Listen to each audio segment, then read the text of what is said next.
யோவான் எழுதின சுவிசேஷம் 18வது அதிகாரம் 37வது வசனம்.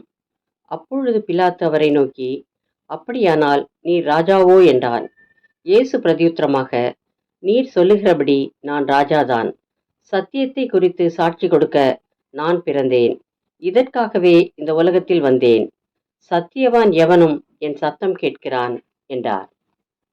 உண்மையான தேவன் ஒருவர் உண்டு.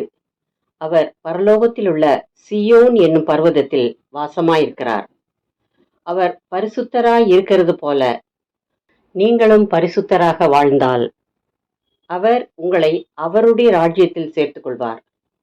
இந்த சத்தியத்தை சொல்லவே பிதா என்னை உலகத்தில் அனுப்பினார் என்று இயேசு மக்களுக்கு உபதேசம் பண்ணினார். இன்றும் பல ராஜாக்கள் உலகில் தங்கள் நாட்டில் ஆளுகை செய்கிறதை நாம் காணலாம்.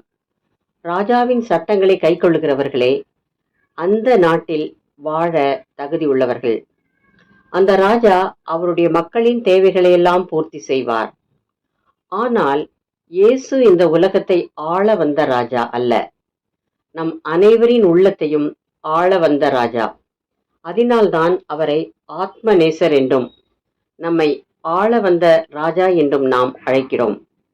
அவர் உலகிலுள்ள அனைவரின் பாவங்களையும் மன்னித்து நம்மை பரிசுத்தமாக்கும் வல்லமை கொண்ட ராஜா.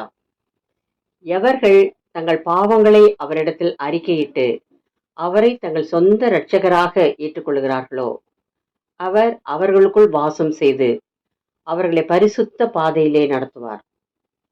அவர்கள் புதிய உடன்படிக்கையை நினைவு கூர்ந்து வாழ்ந்தால் பரலோக ராஜ்யத்தில் தேவனோடு நித்திய காலமாய் வாழும் பாக்கியத்தை பெறுவார்கள். இயேசுவே அவர்களுக்கு ராஜாதி ராஜாவும் கர்த்தாதி கர்த்தாவுமாயிருப்பார். இப்படிப்பட்ட சத்தியத்தை எந்த ஒரு தொழுகையிலும் வழிபாட்டிலும் நீங்கள் காண முடியாது. ஆகவேதான் அவர் சத்தியத்தை குறித்து சாட்சி சொல்ல வந்தேன், என்னுடைய ராஜ்யம் இந்த உலகம் அல்ல, பரலோக ராஜ்யம் என்றார். இன்றே இந்த சத்திய தேவனுக்கு உங்களை ஒப்புக் கொடுங்கள். நீங்கள் அவருடைய சமாதானத்தை பெற்று ஆசீர்வாதமாக வாழ்வீர்கள். ஜெபம்.